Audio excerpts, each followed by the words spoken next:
Well, listen, you're doing plenty. You don't necessarily have to get into planes right now. Yeah.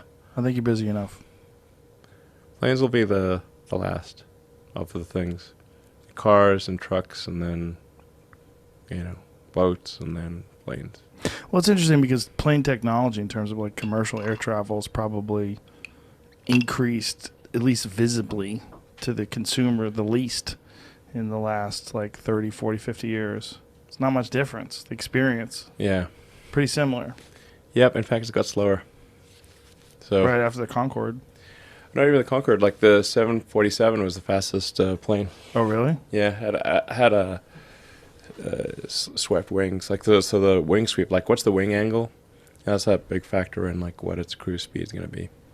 So the 747 had a pretty steep wing, but its fuel efficiency is not as good as something like 777 or 787. I mean, there's some like basic things in physics that are present almost everywhere. They sometimes take different form, but they're basically referring to the relationship between momentum and kinetic energy. Kinetic energy goes as a square, momentum is linear. And then there's surface to volume ratio.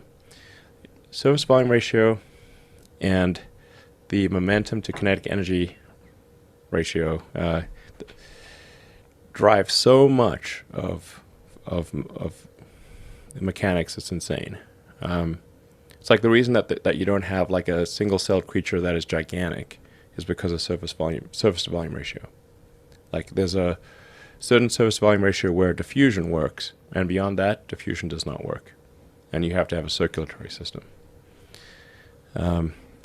For aircraft, or just generally, you want to move a large mass of air slowly, so you can reduce the velocity component of kinetic energy, which goes as the square.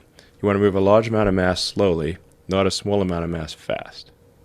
So the way you make aircraft engines more efficient is you move a lot of air slowly, like big fans, basically. Big, slow fans work great. Small, tiny, fast-moving jets are very inefficient. So like something like 777 is really just a propeller in a shroud. Yeah, and so high bypass, it's called bypass ratio. Like how much of it is jet versus propeller. You want it to be mostly propeller. So this is clearly something you've been thinking about a lot. Oh, sure. Yeah, like for 13 years. Do you think it's going to be the next thing for you? I hope not. I hope not. There's some smart people out there trying to tackle it, and I hope they are successful. But just it's just try to get high. Get high. Go fast. Get high. You will automatically go fast as you go higher. It's just air density is dropping exponentially. And you think like in the limit, you got like a satellite. Satellites going around the Earth, low Earth orbit satellites going around the Earth 25 times the speed of sound. No propulsion. It's not so. If you get high enough, you just keep going. Obviously, you just want to go super high.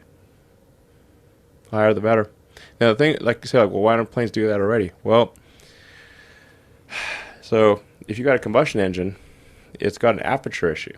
So you're like, okay, how big is the hole in which you are ingesting air? And then bear in mind, air is mostly nitrogen, not oxygen. So you got a lot more chaff than you got wheat. And that's why, it's like you're going to design, this thing's got to work at sea level, it's got to work at altitude, and then it's going to drop off in efficiency quite a lot as you go higher. Otherwise, and then there's also like, well, if the air, there's some other issues like relating to depressurization, like how fast can you descend, but you really just want to go super high. And it's very difficult to design a combustion engine that is effective at a wide range of altitudes. So like the air density at 100,000 feet is approximately 1% that at sea level.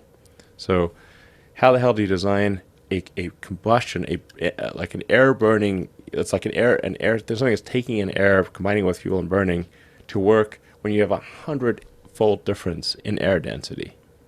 This is an intractable problem.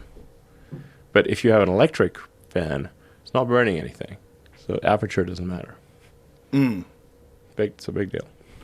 It seems like it would be the best way to fly. Yeah. Someone can figure out how to do it.